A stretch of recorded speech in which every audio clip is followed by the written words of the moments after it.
are able to ask your question.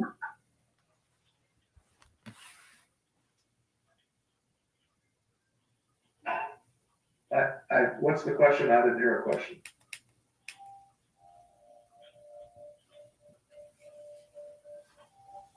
Chris, I believe that you are muted. If you can unmute yourself. Okay, it's John Walsh from In Pursuit with John Walsh on Discovery ID. Dr. Blue, thank you for your time. I think everybody in the world believes that Brian Laundrie killed Gabby. With your extensive work on the body, are you sure that it's Brian Laundrie? And will the FBI issue a nationwide homicide warrant now that they know the cause of death? We are only tasked with the determination of cause and manner of death. Who committed the homicide is up to law enforcement, and I cannot answer the question about the FBI. You would have to contact them. Jeremy Kopis, you are now allowed to ask your question. Yes, hello, doctor. If you could please, can you comment on any other bruising, maybe on the body that possibly was healing, possibly older bruises or cuts that might have been healing over the last couple of weeks before her passing? By Wyoming state statute, no other information about the autopsy is released, just the cause of death.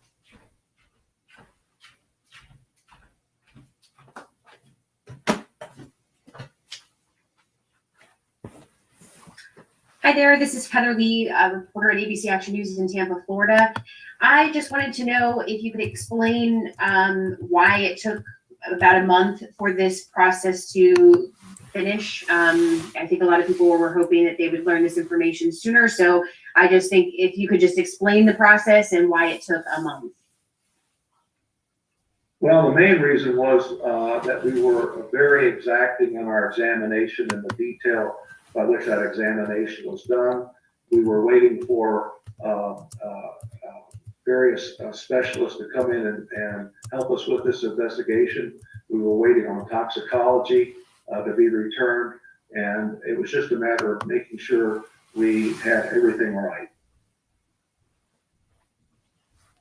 Thank you.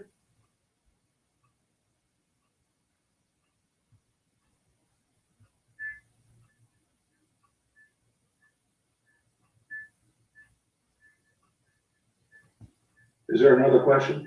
Brian Enton, I believe you're unmuted right now.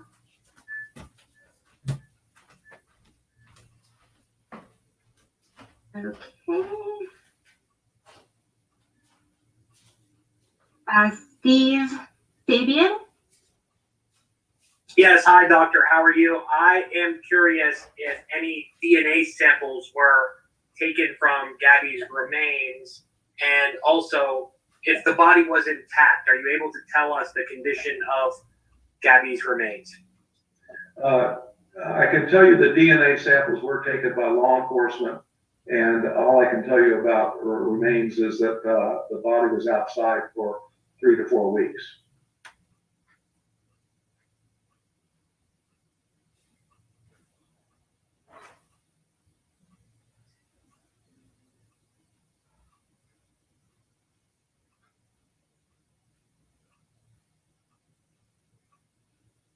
Chris Vivian, do you have your hand up?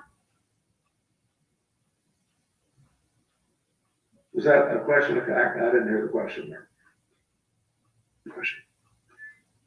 Dr. Blue? Yes. It's John Walsh again from In Pursuit with John Walsh. You will probably be the most important witness at the trial. And I asked you before how confident you feel that Brian Laundrie, and they use the semantics, he was a person of interest. I'm old school. He was the only suspect ever. And I just wonder, you're going to be the most important guy at the trial, probably. Do you have any doubts it's Brian Laundrie? I can't make any comment about any suspects because We are not involved in that part of the investigation. We are only involved in the investigation of the body of the deceased. So who committed the homicide is really to be determined by law enforcement. Right, but I thank you for your hard work, and I always say in so many cases I've been involved in, let the pathologist and the coroner do their work no matter how long it takes. So I think you've probably done a really good job on this case. Thank you for your time.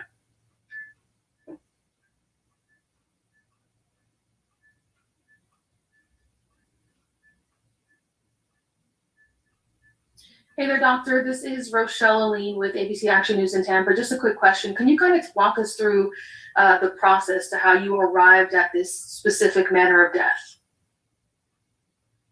In the state of Wyoming, there are 4 possibilities for the manner of death. They are homicide, suicide, accident, and natural. And those are the 4 choices. When we do an investigation, we look at the crime scene or the scene of the death. The scene of the body, the condition of the body, and findings at autopsy and toxicology. And that is how we arrive at the manner of death. So it really depends on lots of different circumstances. Dr. Stephen Fabian again from Inside Edition. Can you tell us if the body was buried when it was discovered, or if the body was on the surface?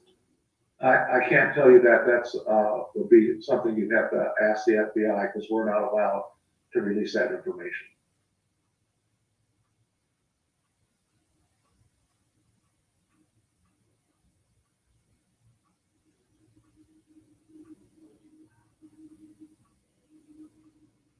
Kelly Vaughn.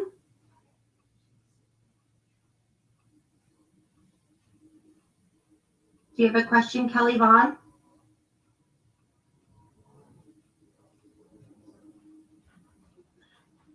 We have Brian Enting in the chat who has a question. What's the question, Brian? Was there any impact on her body from weather or wild animals in the national park? I'm sorry, I didn't hear the question. Was there any impact on her body from weather or wild animals in the national park? All I can really comment about that is that her body was outside in the wilderness for 3 to 4 weeks.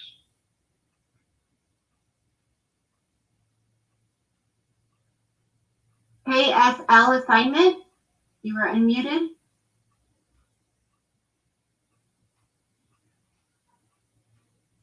KSL assignment. Hello, Dan Rascone here from KSL TV in Salt Lake. Dr. Blue, can you tell us at all whether or not, was it believed that she was murdered there at that location, or is it any indication that her body was drugged there or taken there, or can you give us any indication there? I can't comment on that. That would be something you'd have to speak with the law enforcement or the FBI.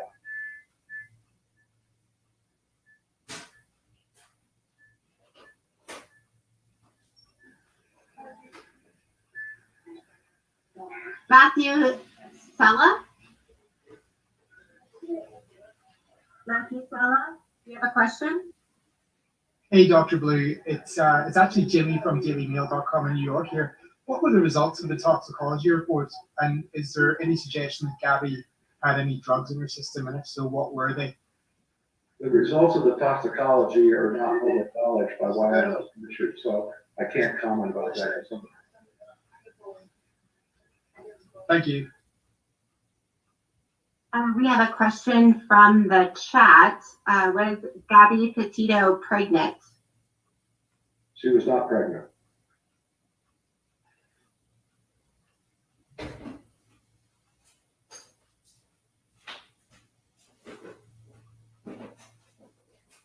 Thomas Tope. Hi, doctor. My question, did you seek the advice of a forensic entomologist or forensic botanist during the course of your investigation? The FBI has sent materials to a forensic entomologist.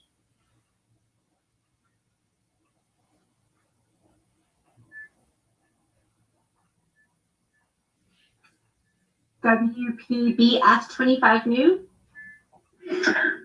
Hi, doctor. This is Terry Parker from WPBF in Palm Beach County, Florida.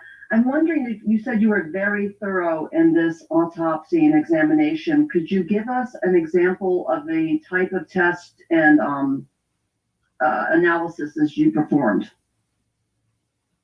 This autopsy included a whole body CAT scan, examination by a forensic pathologist, an examination by a forensic anthropologist, and toxicology evaluation. So we pretty much covered all the bases. Jeremy Kopis.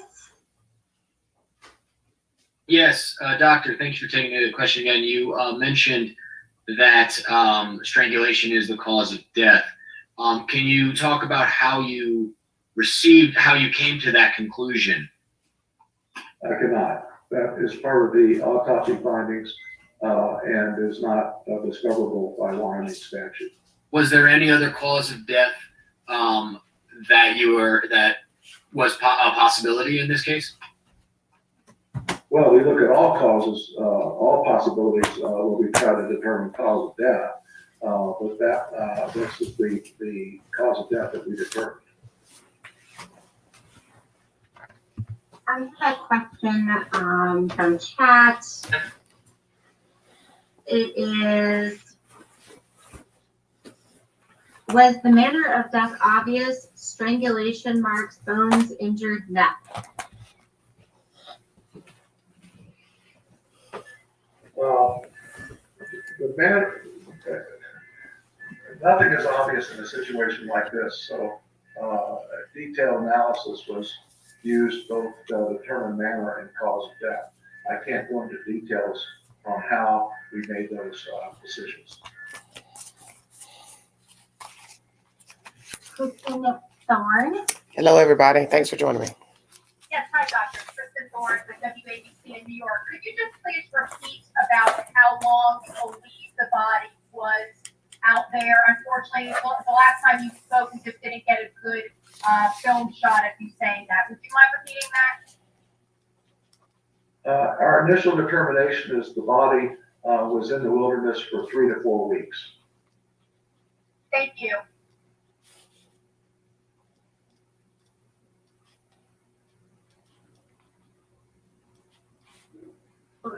Jorge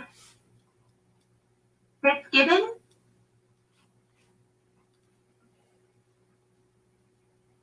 You have to unmute.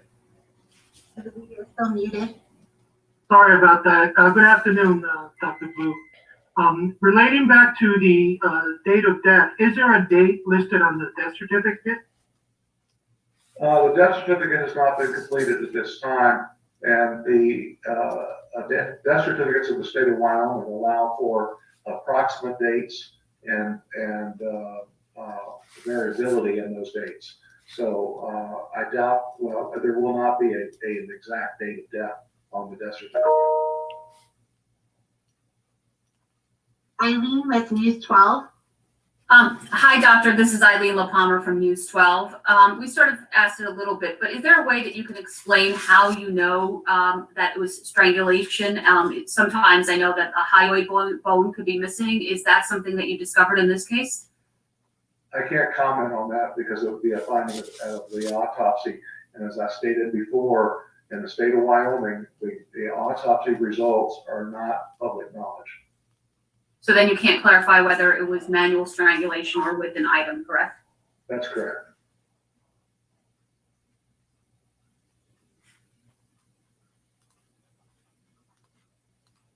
Michael Ruiz. Thanks for making time for us, doctor. Was the entire examination conducted at your lab in Jackson, or was Gabby Petito'S body shipped to another facility? The examination was done entirely at our ward in Teton County, Wyoming.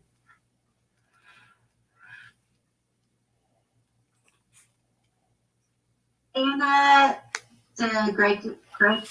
Gregorio. Gregorio. It's actually Ashley Banfield with News Nation. Doctor, thank you for taking the time today. Can I ask you if, from the very beginning of your process, was it obvious that the cause, not the manner, that the cause was strangulation and that you just needed this time to prove it out? Or were you completely unaware from the beginning what the cause of death was for Gabby Petito and had to resolve through a number of puzzle solving matters and other experts to arrive at that final cause determination? In a situation like this, nothing is obvious. And so the cause of death required investigation.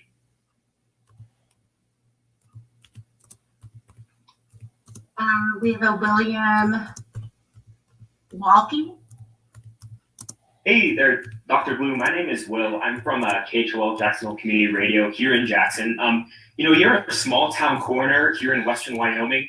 This case got so much national attention, as we can see right now. Can you speak on what it was like doing your job with such a big spotlight on you? Thanks. Well, it was quite the media circus and continues to be. Unfortunately, this is only one of many deaths around the country of people who are involved in domestic violence. And it's unfortunate that these other deaths do not get as much coverage as this one. I'm assuming that because the deceased was a blogger, that this received more coverage than others. But there are a lot of both men and women who have lost their lives that aren't covered with this kind of media attention. Francis DeFior. Yes, hello. This is Francis DeFiore from the Port Charlotte Sun. I just want to go back to my previous question, although I imagine your response. Is there anything you can tell us about how exactly you determined it was a 3 to 4 week period before death? I can't go into that kind of information at this time. I understand. Thank you very much. Folks, this is JB Buno on WFLA Now. We're going to go back to the Zoom call here in just a second. We do have an update from the attorney of Brian Laundrie. Stephen Bertolino has issued a statement. That's coming up next. We have the Snack Squad. Hey, this is Andy Mercado from Mercado Media. Could you go over the length of time the autopsy report took? And thank you for your time, Dr. Blue. Well, the length of time was involved in the sense that we received a report from the investigating and examining forensic pathologist. We had a report done by our anthropologist, and we had toxicology studies that were done in addition to the report from the radiologic studies. So all these came together, and that's what took time for us to complete this investigation.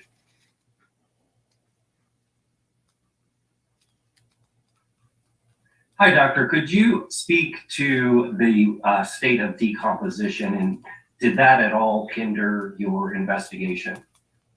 Yeah, I can't comment on that.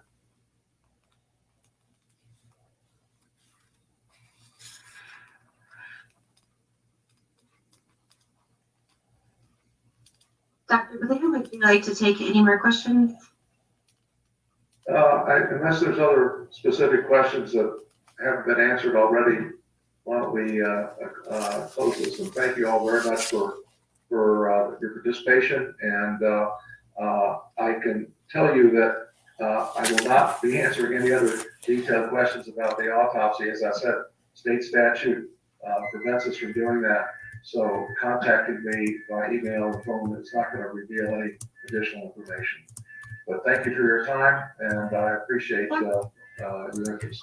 Dr. Blue, I have one more question.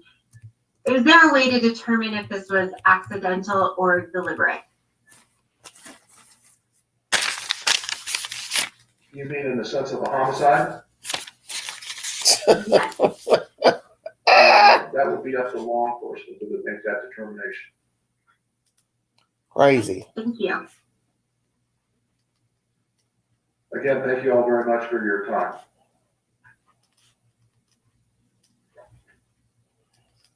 Breaking news on WFLA Now. Here's JB Buno. Gabby Petito, at just 22 years old, died of strangulation, according to the autopsy conducted by who you just heard from, Dr. Brent Blue of the Teton County Coroner's Office. An answer that tells us how she died.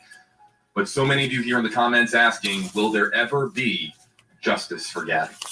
Hey there, folks. JB Buno here with you live on WFLA Now. That was, of course, I'm sure, hard news for a lot of people to digest. Gabby Petito dying of strangulation, according to this press conference that was called here today, October 12th, 2021 here, 2:30 Eastern Time, 12:30 Mountain. And you just heard from Dr. Brent Blue here, but we do get a really couple of key pieces of information here from Dr. Blue. And I want to start here, Justin, if we can. Frozen up, buddy. Oh, you are frozen. Yes. Let's get that fixed. Let's get that fixed for you. A lot of new information to go over. Yeah, so let's fix the camera for Justin, and then we can get him back. And now he is back. There we are. Okay, so the key piece of information, Justin, 3 to 4 weeks. 3 to 4 weeks. Again, the main headline, the cause of death, according to the Teton County coroner, is strangulation. Again, they had previously told us her death was a homicide. He again confirmed that today.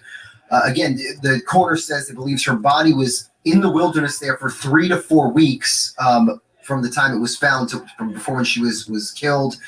He was very tight-lipped on questions about who might have been responsible. JB, we saw a few questions from John Walsh about the person of interest in this case, but again, he said that is up to the law enforcement community to determine who is responsible for her homicide. Let's get to some of the comments and questions that are coming in here. We have, of course, let you know that you can use hashtag HeyJB, hashtag HeyJustin. We're live across all of our platforms right now, WFLA.com, the WFLA app, WFLA's Facebook page, and WFLA's YouTube page as well. Hello to all of our interactive audiences here. So let's get to some of the comments and questions that have come in here over the last several minutes. And I want to get right into it. From Kim Brower here, hashtag HeyJB. If the time of death is 3 to 4 weeks, let me explain Kim's comment here, exactly what was said here. So from the body being found, that was September 19th is when the body was discovered there. Correct. The remains that, of course, then they would go on to confirm, match the description, and then was, in fact, Gabby Petito. It was 3 to 4 weeks before that Gabby Petito died of strangulation. And those dates are, so within that 3 to 4 week time window now, that makes it August 22nd to August 29th. But I'm going to bring up here, I'm going to put away, I'm going to read Kim's comment here, then I'm going to put it away because we're going to get to the timeline here. And Walt, I see Walt Petito'S is hanging out. And Walt, if you'd like to sit down, you're more than welcome to sit on the mic if you'd like. We're kind of all just kind of processing this news here in the newsroom.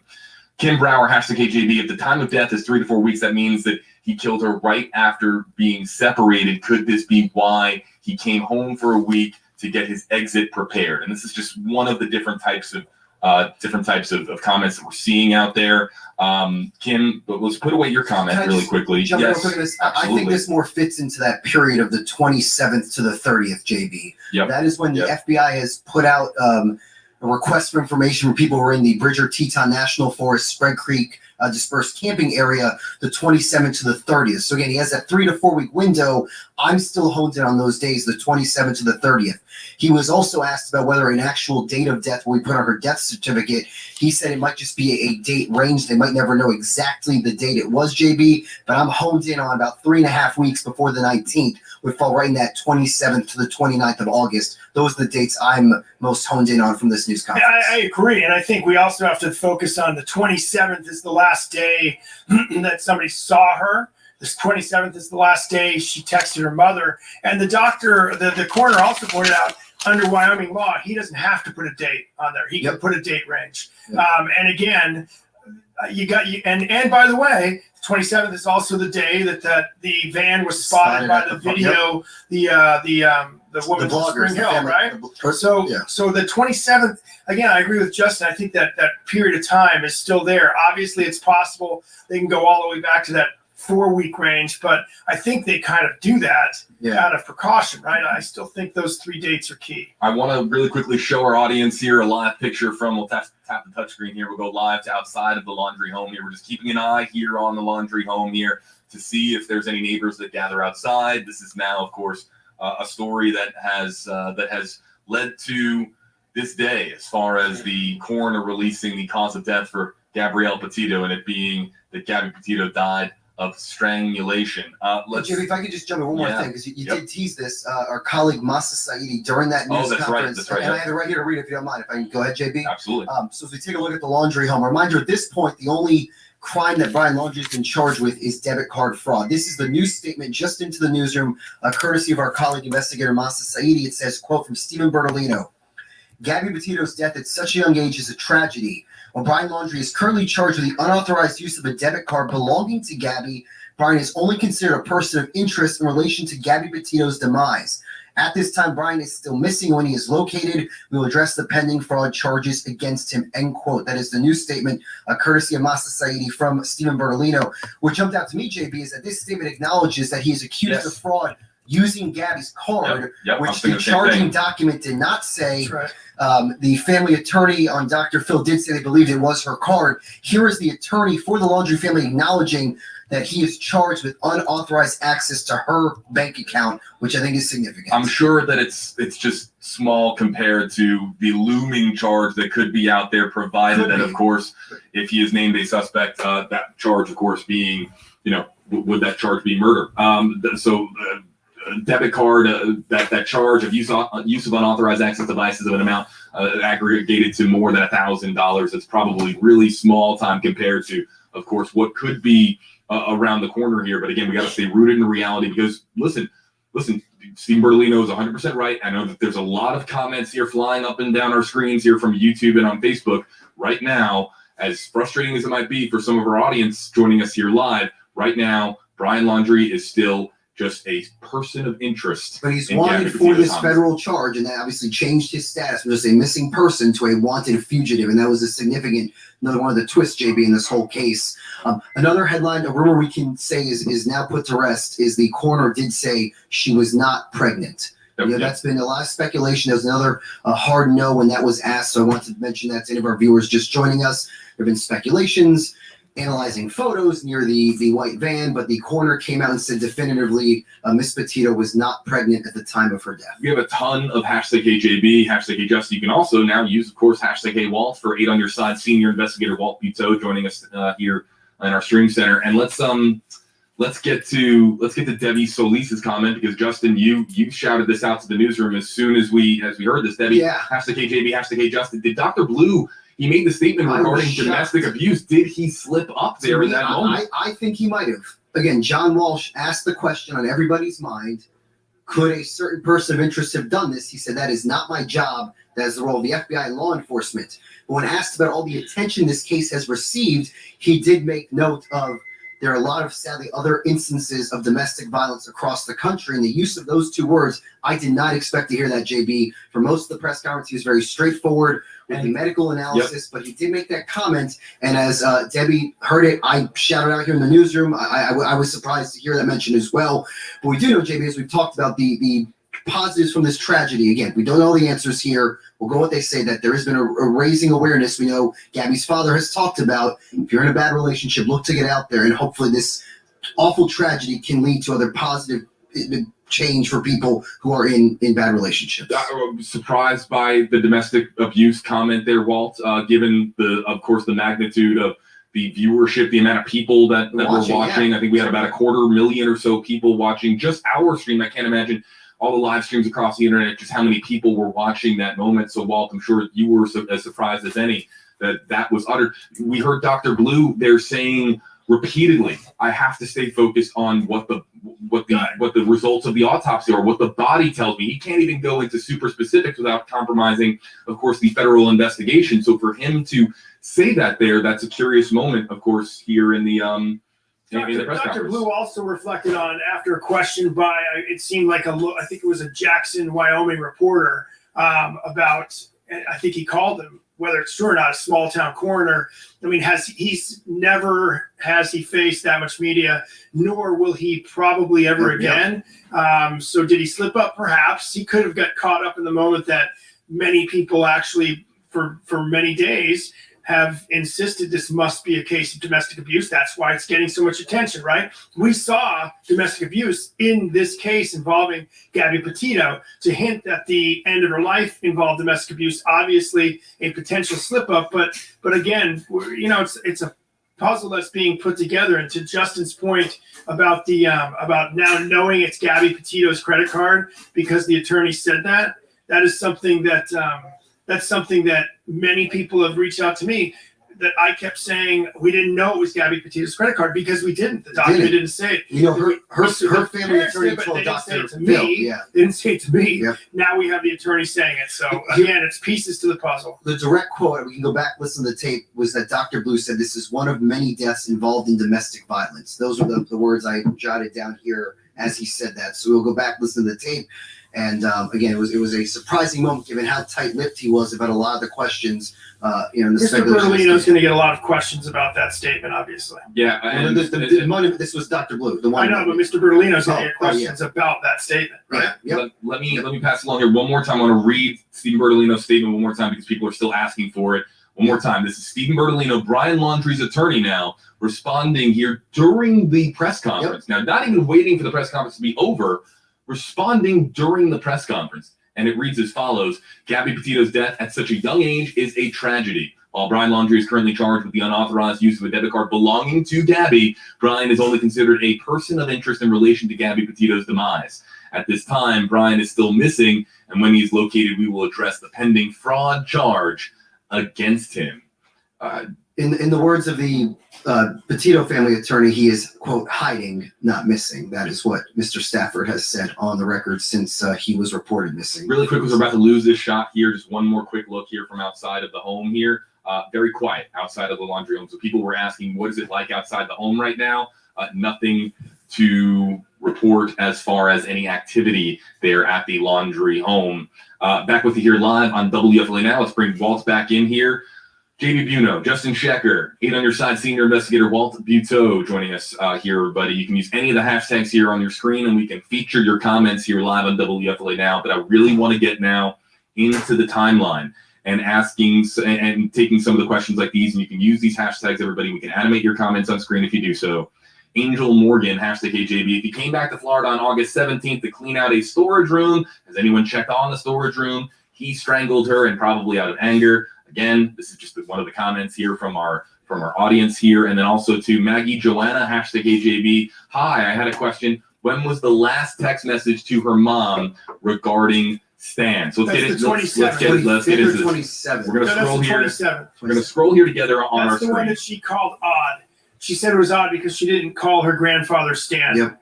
So let's kind of go through this here together now. And now we can kind of piece together now this timeline a little bit. Okay, everybody, this is the timeline from WFLA.com and the WFLA app. August 17th, Gabby posts photos from Arches National Park in Moab, Utah. Brian flies home to Florida from Salt Lake City to obtain some items and empty a close storage unit to save money, according to attorney Stephen Bertolino. So Brian flies home to Florida, leaves Gabby on August 17th. Scrolling down here on WFLA.com, August 19th, Gabby and Brian post an 8-minute video documenting the beginning of their van life journey on their Nomadic Static YouTube channel. That coming while Brian, of course, was in Florida. That 8-minute video being posted to their social account. Okay, fast forward now to August 21st, and I'll explain how this now impacts the timeline that we've just now gotten some key dates here.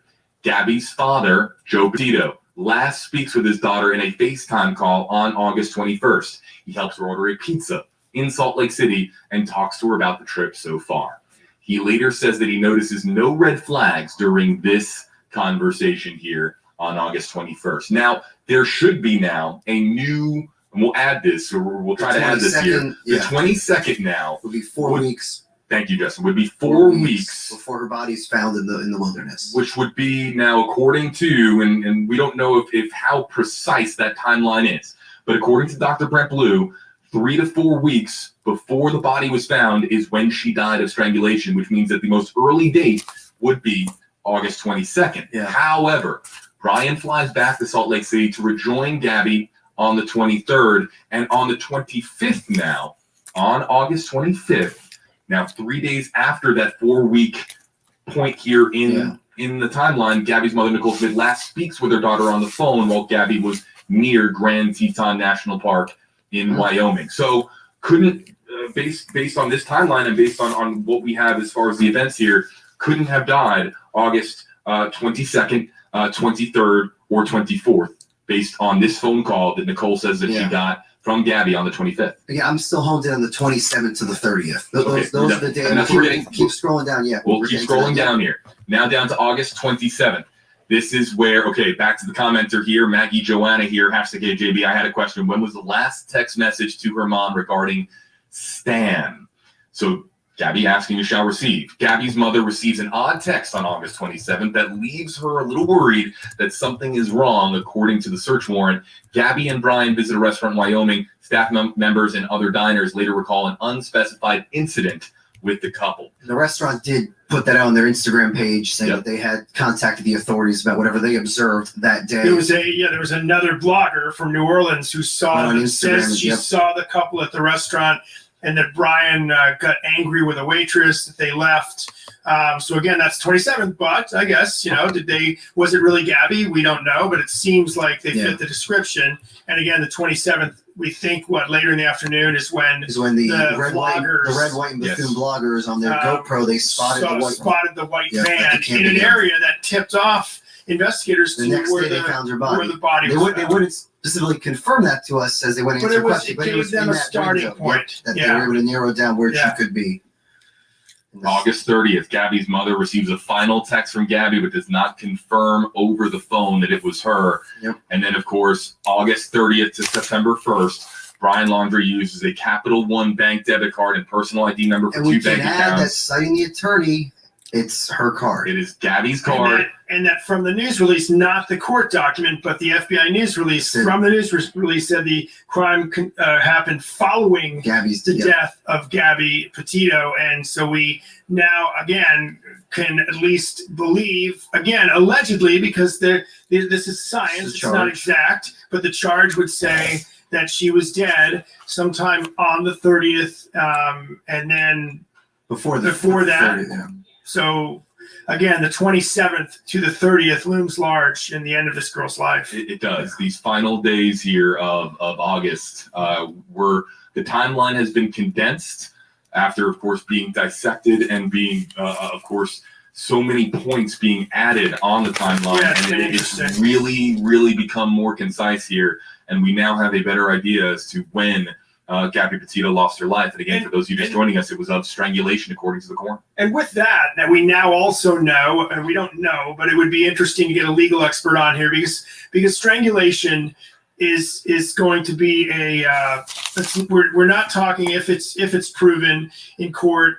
We're not talking about criminally negligent homicide with a strangulation. We're not talking about manslaughter. We are more than likely talking about first or second degree. I'm not an attorney, but if it was a blunt force trauma and she fell is one thing, but strangulation, I think a lawyer would tell us, no matter who did it, that there's an intent with that particular crime. At least harm. You didn't stop, right? Intent to harm, sure, right? That's true. I've been interacting with some of the folks on Reddit, on the Gabby Petito subreddit, and I think really what needs to happen now, and I know that I've already seen a little bit of this going on, but there needs to be now a zoomed-in timeline.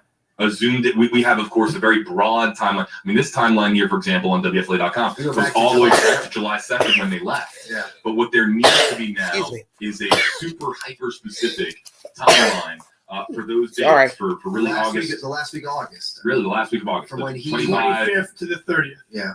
Yep. To really the 31st to really up until to the first of when he September. comes back all the way across country, 24-hour drive back to. Yeah, and that's something that we're going to be working on here now, as far as now really getting into the nitty gritty of those final days here. Yeah.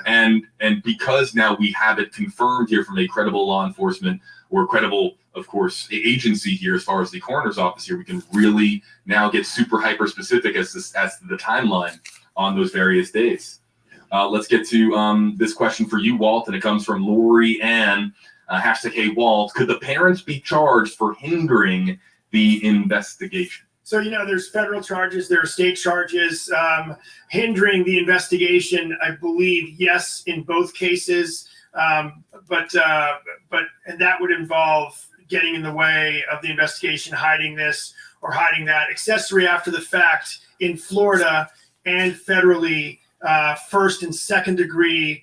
There's first and second degree where you could be charged, but there's also a third degree where a parent can't be charged. There's immunity for a parent in a third degree case where they cannot be charged, but in this case, it seems like it would be a first or second degree. So the parent, I don't like this question. I'm actually sorry I answered it because the parents aren't charged with anything and we don't want to speculate, but there definitely charges are possible in cases like this, but nothing's been proven about those parents at all. Nothing.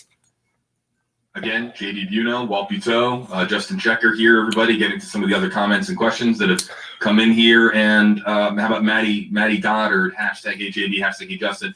It was so frustrating, people asking questions, even though he clearly stated he can't answer because it's against Wyoming law. And Walt, it's not even just against Wyoming law, it's really against federal law. Right. I mean, federal law, an ongoing federal investigation. Right. There was really only so much that we were going to get here. And there were some folks out there saying we didn't know. We didn't know if we were going to get the cause of death, but we now have it, of course, that it was strangulation. And I'm trying to go here. I'm going to go back to my notes here, answering a question there from Ashley Banfield and asked, was it obvious? Right. Good question. This was something I was wondering. I'm glad that Ashley asked it. Ashley, part of News Nation, asked if it was, coroners, that they do hundreds, if not thousands, of medical examinations. Many of them, of course, some of the more experienced ones across the country. And it's going to be some are going to be more obvious than others. We've talked about this on stream before, and that some are just going to be pretty clear cut. Others are going to. Exact words were in this case, nothing is obvious, and that could just be sort of his approach to conducting an autopsy. And it's a smart thing for him to say. It is. It's very smart for him to say, but he says nothing is obvious, and it might not have been something that right off the bat that he knew was strangulation when, of course, he began the autopsy itself. And you think about it, he began the autopsy was 2 weeks ago, 3 weeks, or the body was discovered 2 weeks ago. What's the timeline? September 19th. September 19th. Yeah. So almost 3 weeks ago, is that right? Coming up on And the body had been there for a while. I would bet that in this case, nothing was obvious. Very well makes sense. The body had been there a little while, we think, and sadly, so how obvious could it have been? Anything could it have been. But you can also reflect back on, they somehow knew it was they suspected it was a homicide 1 or 2 days after the body was found. So something told them, and that was the FBI that held that news conference, by the way. The FBI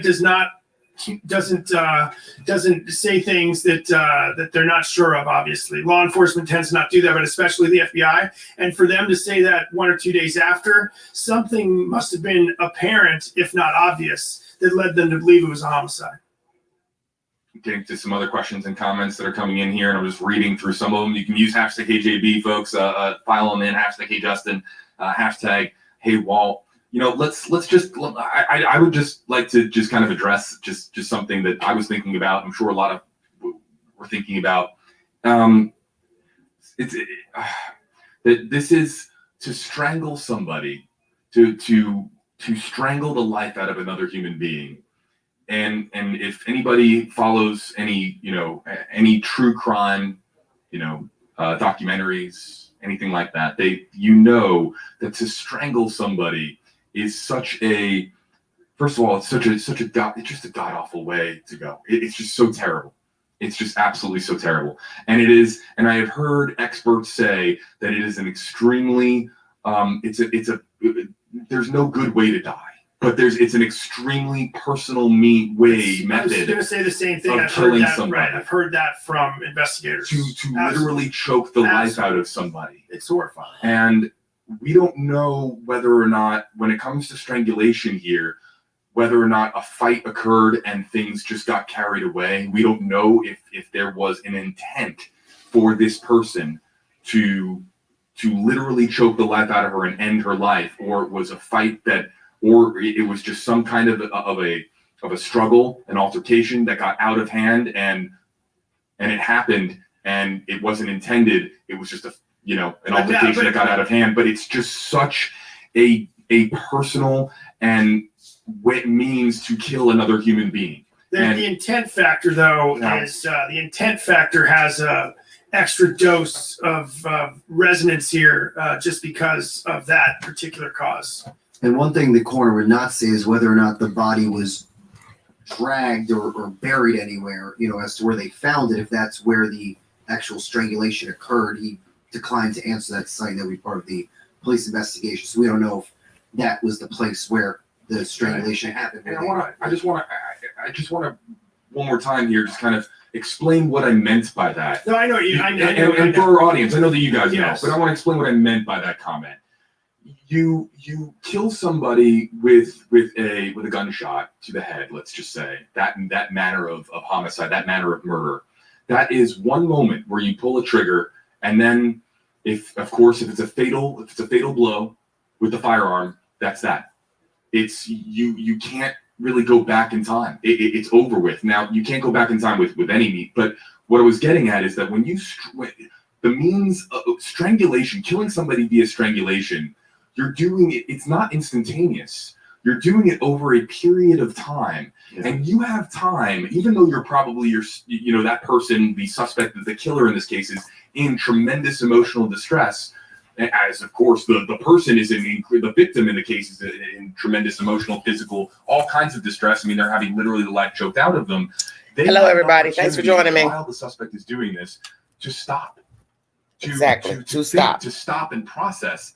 But that didn't happen here. That we have a manner of death via strangulation where somebody strangled Gabby Petito to death and didn't stop when they had an opportunity to. And you have an opportunity to, and you didn't. There are, I've covered many court cases where I've seen defense attorneys argue about what if someone shot someone to death, about intent. And you think, well, you got your finger on the trigger. Hello, everybody. I got 60 in the room. I'm going to cut this off so you all can give your opinion. If you want to hit the link to give your opinion, because basically they'll just be repeating the same thing over and over as was what was said in the commentary with the coroner. Yes, I want to thank Mr. Dr. Brent Blue for your services, sir, for conducting this autopsy. And then I'm going to go ahead and knock this down. Feel free to go back and recap this live with WFLA.com now. It is right now streaming live in America and YouTube.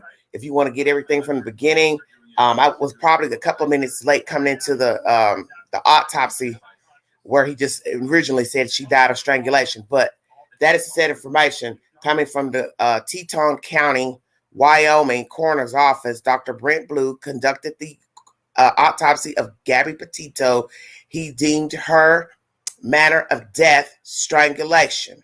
And as they're saying in this commentary, it was at least 1 to 2 days after she was discovered that the FBI said it was a homicide. So yes, indeed, something was seen with her body to give that commentary. Even though they didn't know how she died, but they saw something to show. And we also have to think about the condition of her body when it was discovered for them to make that determination so soon after. Because as you see in this commentary with the coroner, the back and forth of questioning, he can't give out any information about her death, as far as where it was, on top of the ground, under the ground, where they think he killed her. Frankly, that's not his job. That's the detective's job and the FBI's job. The coroner is only to check out the body. Like they say, toxicology is this and that. I'm going to go ahead and recap everything that was said in the commentary. Then I'll drop the link. Oh, my gosh. Got to be kidding me. Hold on one second, you guys.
Okay, everybody, sorry about that. Had to take an important phone call.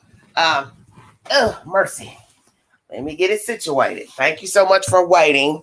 Sorry about the interruption. As I stated, I was playing WFLA news commentary. They're the ones that were doing the virtual interview with the doctor, Dr. Brent Blue out of Wyoming, Teton County Coroner. If you need verification for who conducted the autopsy, I'm going to drop the link. If you have something you'd like to say pertaining to the information that has been relayed pertaining to the death of Gabby Petito, the matter of death, excuse me, feel free to join in. Hold on one second. I'm trying to get everything situated here. Ooh, this is a rough start already. Thanks for joining me. Sorry. They need to make everything wireless. You don't have to touch nothing. Hold on one second, you guys.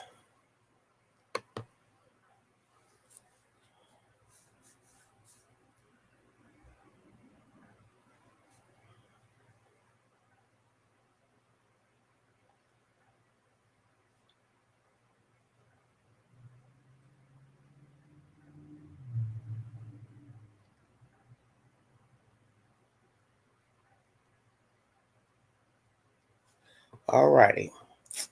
Thank you all. Hello, everybody. Cynthia, hey, everybody. What are you talking about?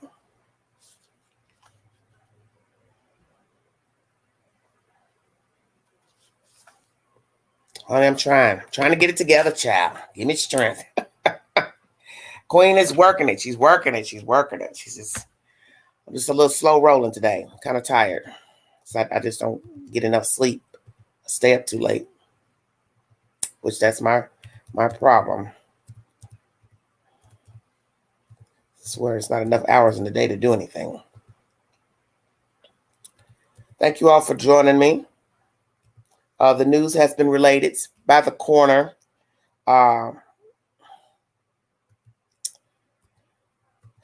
She died of strangulation, Gabby Petito. If you had not heard, you're late coming in.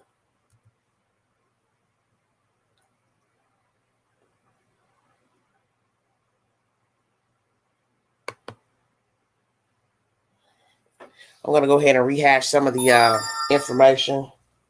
I've never seen a phone keeps beeping after you've turned it off. Strange. Silence it.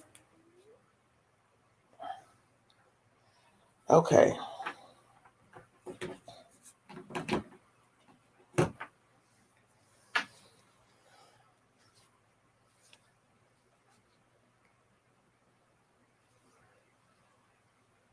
Hold on one second. Jesus, what is going on?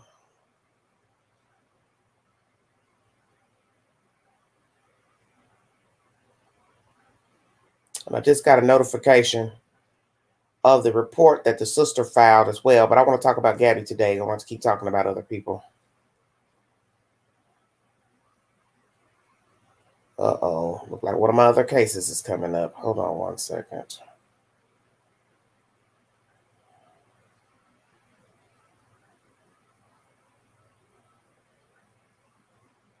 And what is she talking about? Hold on, you guys.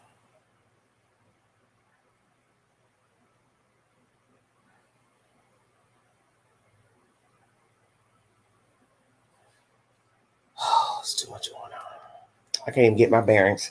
If you want to hit the link, please hit the link to come up and give your commentary pertaining to the matter of death of Gabby Petito. It has been ruled strangulation.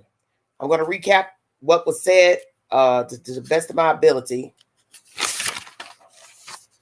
of the report. as you know, he couldn't answer a lot of questions because it's an open investigation. So he can't tell you things about where she was, how she looked, because it's an open investigation and they have to keep all that quiet. This is a federal investigation. Thank you. Grand Teton Coroner Brent Blue did the autopsy. John Walsh asked a question basically saying, since she was last in the company of Mr. Bryan, he's a person of interest. Do you think he did this, blah, blah, blah. Naturally, he's a coroner. He can't answer that question. How would he know? He only knows what the body is telling him. That's his job, is to answer questions pertaining to the body and nothing else. And John Walsh, I'm a little stunned at you asking that question because you know damn well that coroner can't answer anything about Brian, the girl, a relationship, who was last with her, because that's not his job. His job is just to give the findings of a dead body.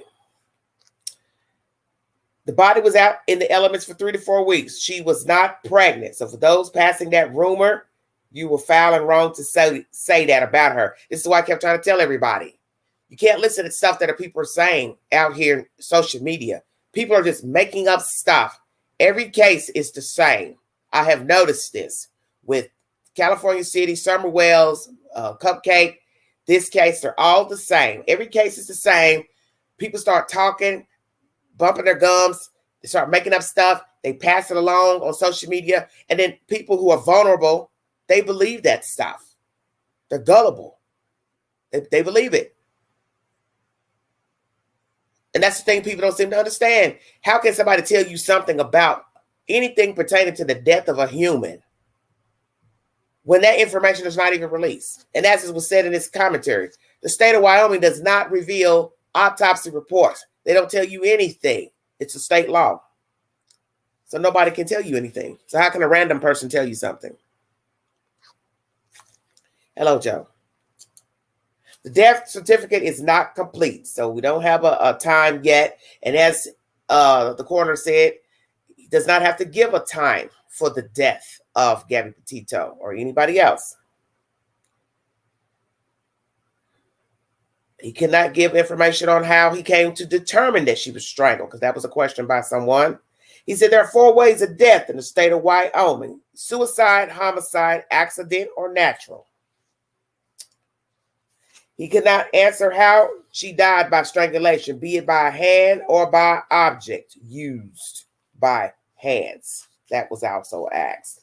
He did say that this has become a media circus dealing with the case out there, because that was asked about what did he think of the case, the death of this young lady, and this happening out there in Wyoming. And he basically said it has been a media circus. He says there have been other deaths that were not covered like this through the media. And he believes the reason why her case got so much attention is because she was a blogger. And once again, her body was out there for 3 to 4 weeks. It was not revealed in this commentary by the doctor. Anything pertaining to wildlife, if she was in the ground, above the ground, buried, dragged, none of that can be revealed because, once again, this is a federal investigation. They asked questions about getting to the autopsy, what all that you have to do. They took toxicology reports, radiology reports, investigation information from the detectives or agents rather working the case. And he still can't say, approximately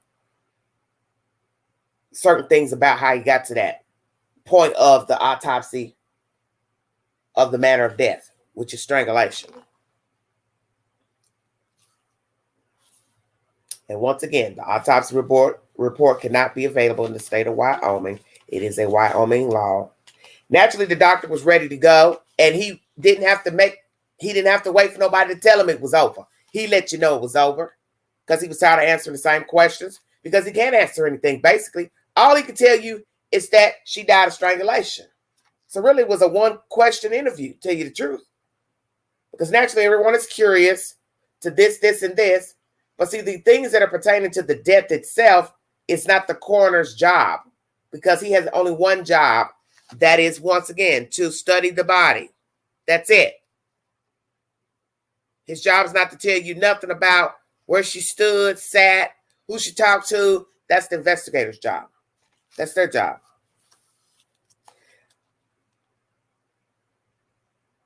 So somebody asked the question again about the determination of if it was an accident. And basically he's telling this young lady, well, it was deemed a homicide. So it can't be accidental if it's a homicide. Usually most homicides are intentional. And he said that in a roundabout way, like, you mean a homicide? And that's the thing.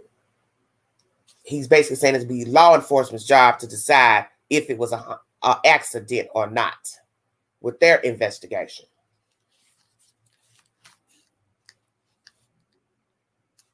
Now, the reporters that were talking on this WFLA was saying possibly this goes back 3 to 4 weeks, starting at possibly the 22nd through the 29th.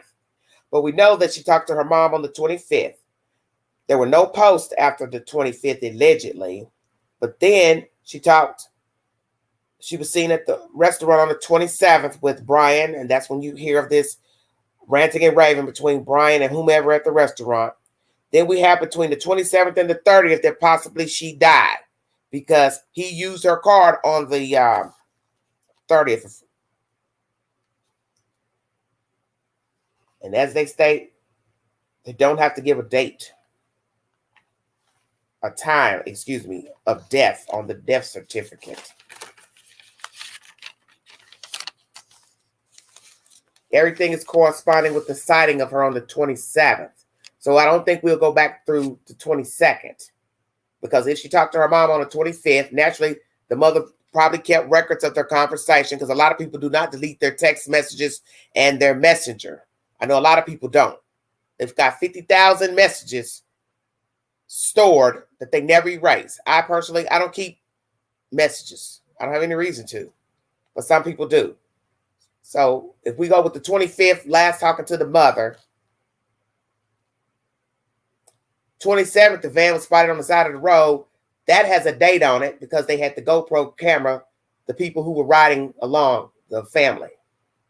So that will probably give an actual date of when they saw the van. The van was parked on the side of the road, as many of you have seen that photograph, still picture of the van. And also that video has been released publicly. So that's the 27th. The 27th, they're at a restaurant. There's some type of malfunction between Brian and the staff. That's the 27th. Also on the 27th, a family spots the van off the side of the road with his butt hanging out the road. So what we have to ask ourselves, what was going on in that van? Was she alive at that time in the van? Was he talking to her? They were talking, sleeping, slumbering, what? Or were they out in the elements somewhere, talking, walking, or she was dead? So that's a very vital question. It is because of that GoPro video of the 27th of that van being on the side of the road is what led investigators to that location, which led to finding Gabby Petito. So thank you, ma'am, for sending that information to FBI police, because it's with your information is how they were able to find Gabby Petito. You're talking about a vast land, this national park. They could have been anywhere there or another state. You understand what I'm saying? 5 miles down the road, 30 miles down the road, because that's what they did. They traveled. Hello, trucker. They traveled. So it's with that GoPro video of the van by that couple who were traveling is what led to the discovery of Gabby Petito. Amen. So if we're going to go with the 27th, and the guys on the show that are talking, Justin Shecker and Walt Bateau and JB Buono of WFLA, I think are betting on the 27th through the 30th as her date of death. Now, they keep going on and on about the coroner slipping up using the word domestic violence when he was describing other people whose cases had not been covered, such as Gabby Petito's death. Well, he probably didn't mean any harm by saying that, but naturally, I'm sure his attorney will probably have something to say about that. Because as they say, Brian Laundrie has not been charged with murder, only fraud, use of a credit card. But I guess he's speaking of cases in their area of people who've been harmed, hurt by another partner, and they did not get this attention. And also, he watches the news, he hears things. He's 9 times out of 10 heard she was last in the company of a man, but naturally he can't mention anything about Brian because that's not his job. We'll see how that pans out. August 17th, she posts to social media.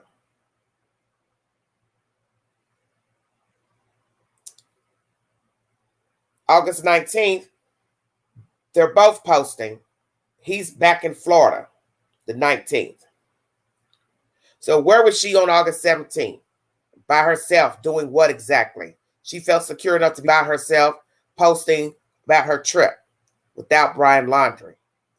And on the 19th, 2 days later, I believe they're coinciding posting. This is what's been revealed on WFLA. They're posting simultaneously. So that leads one to think that they were speaking. They were on speaking terms after the 17th. August 21st is when her father orders her a pizza, and she is staying at a hotel in Salt Lake City. That's what was revealed in this information on WFLA. They also FaceTime. The father did not notice any red flags on the 21st when he FaceTimed his daughter at the hotel in Salt Lake City, and this is the day when the pizza was ordered. Everybody's so concerned about a pizza. August 23rd, Brian flies back from Florida to Grand Teton or somewhere wherever they were. August 25th, her mom speaks to her. August 30th is when the card was used and a PIN was used for 2 bank accounts belonging to Gabby Petito. And this is also the same day that the mom receives the odd text about Stan on August 30th. So once again, I'm going to put my marbles in a bucket of her death on August 27th. The day that the altercation jumped off in the restaurant or whatever the hell went on that day, that's what I'm going to go with, the 27th. Because if the mother has documentation to show when she last talked to her child, the 25th, then that means she was alive the 25th. If the documentation is true about her being in that restaurant on that day, that girl's accounts are correct, then that's possibly the last sighting of Gabby Petito was the 27th at that restaurant where there was something going on between Brian and whomever in the restaurant. The sad part about this story, sickening part, bizarre, is that these two had problems. It was obvious. Eyewitnesses can attest to there being problems, temperamental problems by Mr. Laundrie between August 12th and August 27th. We know that during the middle of this trip, he goes to Florida for some reason and returns. Why? We do not know. I'm no longer going to ride on the storage unit story because, as I state, people love to talk, gossip. Somebody by now would have brought forth something to say, hey, yeah, I'm the storage owner, storage manager. Yes, he did come in here. Most people can't hold water.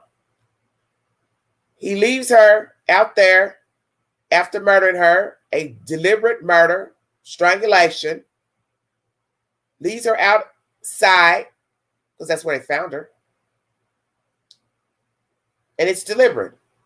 He then goes to steal her money off her accounts, her cards, Capital One cards, and then drives her truck home, parks her truck in his driveway at his parents' house, and forgets about Gabby Petito. They go back into time. July 2nd is when these two left Blue Point, New York. How long were they in New York? I do believe they said somebody's graduation she attended was in New York, so why she was there. So how long was she in New York? What was the main intention of this trip from New York to the Grand Teton?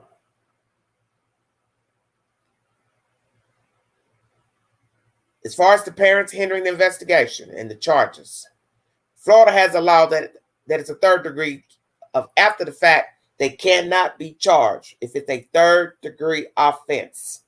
So as they said in this WFLA commentary, that this case is borderline in first and second degree. Okay? So they possibly can be charged with hindering investigation if the police can prove they've hindered this investigation in some way and not after the fact. If, in fact, they knew he killed her. If, in fact, they help him get away to cover his tracks. If, indeed, he went home to orchestrate her murder and they knew something was suspicious going on and didn't say anything or try to stop their son. We will see.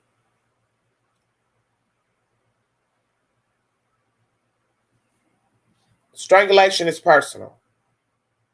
And you would have to know that if you continue to press a person's throat with your hands around their neck, that they could die.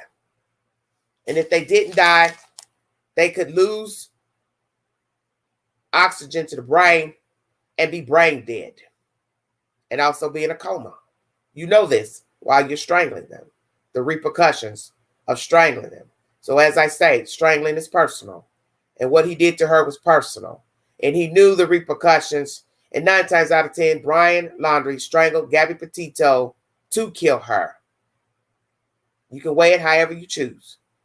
He strangled her to make her what? Wake up, think about her actions. He didn't mean to go that far. Doesn't matter. He did go that far.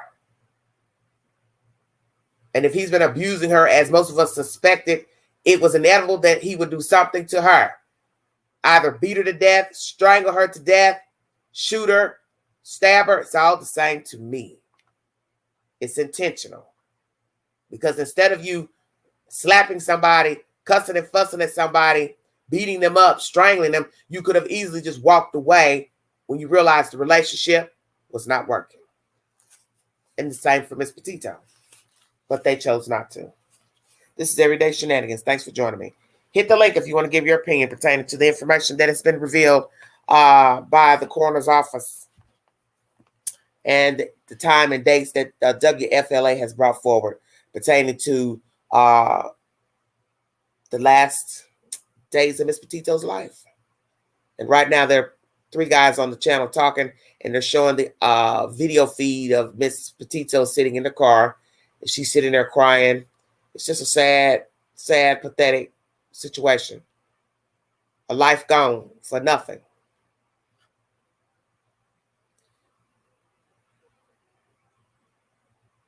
And I need to hear this statement that the lawyers made.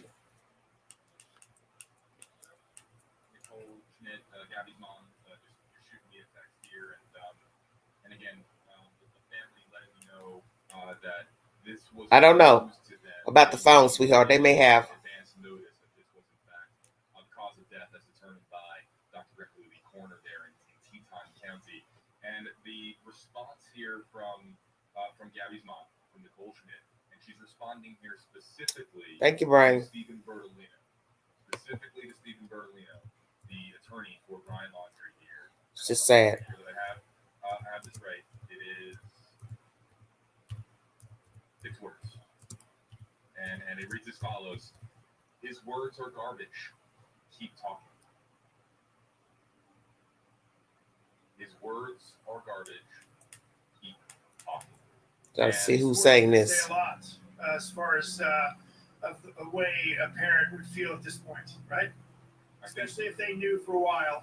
I don't care how long you know. If you know that's how your child died, I don't care how long you knew it. You're not getting over it. There's no closure for that. That is that's just a horrible thing to imagine. And I think our hearts go out to that family. Let's do this here. Let's do this here one more time. I want to make sure that I have this here up on my screen from 8 on Your Side investigator Masa Saidi, who again got this statement here. I'm going to read the statement.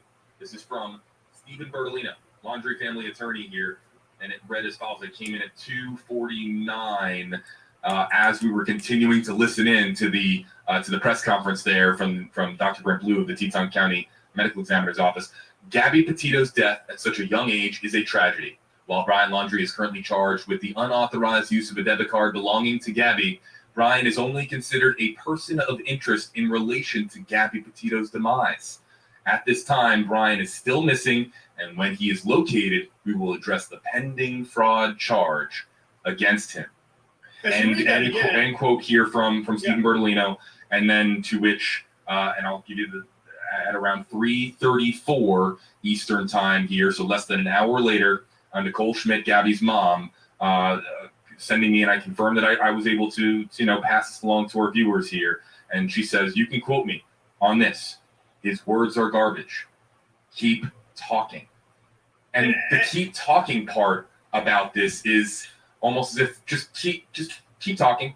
Just keep, well, I think, right? You know, I mean, and when you reread that statement, he had, I mean, I guess now that I hear it for the fourth or fifth time, there's some definite spin in there that would frustrate any mother, I think. She believes that Brian is more than a person of interest, I'm sure. And she I mean, he goes out of his way to say something we already know. Yes. He's basically saying he's just wanted for credit card fraud right now. That's all. Keep talking is almost the way it almost reads to me, in that Stephen Bertolino has just continuously put out statement after statement after statement, and then had to issue the correction in the one case as far as the timeline as to when Brian actually did go missing. So keep talking to me is just keep talking. But again, the first four words of that statement, his words are garbage, in the words of Nicole Schmidt, Gabby's mom. Just one other thing for viewers joining us now. I know a lot of people ask the question about where is Gabby Petito's body at this point now that the autopsy has been completed. JB, from my notes from earlier, Dr. Brent Blue said the remains have been returned to the mortuary, and they are working with her family on returning her home. We know that was something that was so important to these parents when they made those emotional pleas at first, is please help bring our daughter home. Now that the medical examination has been completed, the coroner did say they are working, the mortuary is working with the family to return her body, I presumably believe, back to New York, JB, but that is something that, we know they had that powerful memorial service attended by hundreds on Long Island, and now that the medical examination is over, no parent should ever get ready to bury a child like this, especially under these circumstances, but that the autopsy is complete. Gabby will be able to come home, not how anyone would have wanted in this situation, but at least some closure there to bring this young woman back to her family. Let's get to some other comments that are coming in here. Again, JB Buno, Walt Buteau, Justin Schecker here with you. We'll probably try to do another 10 or so minutes, maybe a little bit more here. But again, one more time here, Lawrence comment. Walt, did you find it a little? I mean, for Bertolino might be releasing that statement during the presser just to get on top of how quickly, of course, news breaks these days. I mean, before you know it, everybody is talking about it, and he's just trying to get a response out there as quickly as possible. Does that add up to you as far as what you think? Yeah, because like I mentioned, going into the news conference, this was a Zoom news conference from the coroner. You had reporters here in Florida watching, reporters in New York, out west in Wyoming, in Salt Lake City, and national outlets. You had a lot of people, a lot of interest in this news conference, and really the five. So Brian's laundry family issued a statement, basically just recapping what we already knew. What we already know about the case is that, yes, Brian Laundrie has not been charged with murder. He is accused of using her cards, but he's not been indicted on murder. So her mother has responded with, just keep talking. Basically downplaying what the lawyer's saying. And I get that. That's her child. Her child was strangled and thrown out like trash in the middle of the wilderness for animals and anybody else to do whatever else they want to a dead body. And they're sitting here calling her, trying to get information to reach her and can't. And then he gets in her van, goes back home, acts as if nothing ever happened after stealing her money, doesn't contact the police, her family. His parents are complicit in not answering phone calls. And now you got a lawyer doing the talking for you. Yes, I think any normal person would feel some type of way. Indeed. Very sick situation.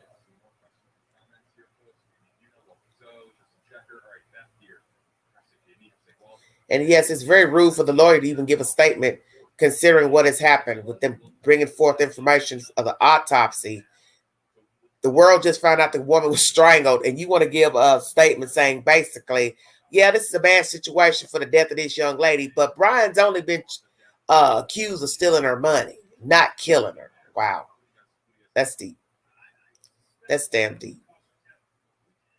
So you're basically downplaying the fact that she's dead. You can't say in one breath, it's a tragic that she died, and then it was found that she was strangled. And although my client was the last one with her and dating her, there ain't no murder charge. He is on the run. He ain't answering to the fraud charge. But yes, he's accused of stealing her money. Damn. You can't make this stuff up. He doesn't even realize how stupid he sounds in giving us a statement. Should have never said nothing. Sometimes that's what they always say, just be quiet.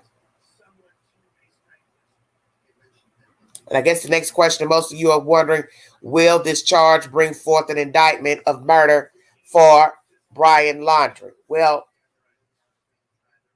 what they'll have to do is what they're doing already, is gathering evidence off the body, scraping nails, body fibers, fibers off her body, and anything that could be tied to Brian Laundrie's DNA, cross-contamination of clothing, then that's when they will issue an indictment to Brian Laundrie for murder.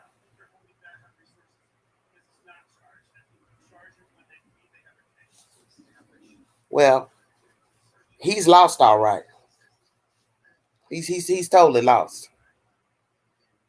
9 times out of 10, he's been lost. Just a bum. A bum with a receding hairline. Yeah, I said that.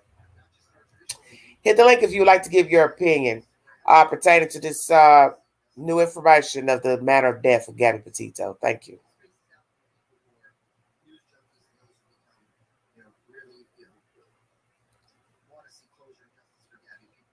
Oh, Lord. It's always something sad. Very, very sad.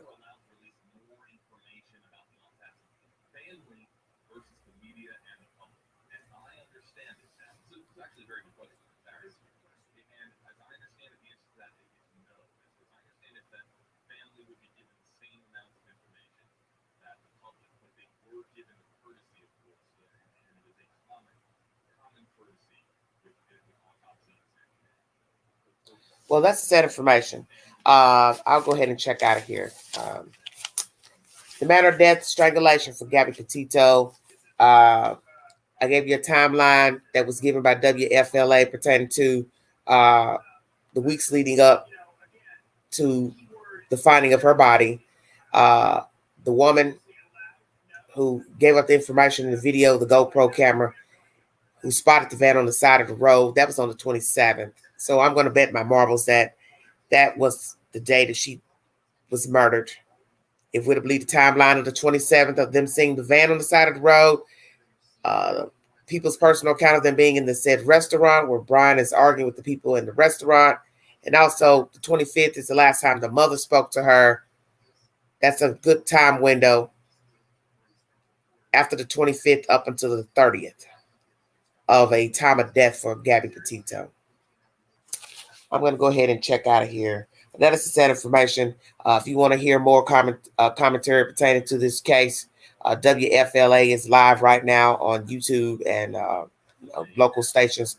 If you want to get the sad information, that's basically it. She was strangled to death. And most of us who are lucid do believe Brian Laundrie is the culprit of her death, murder.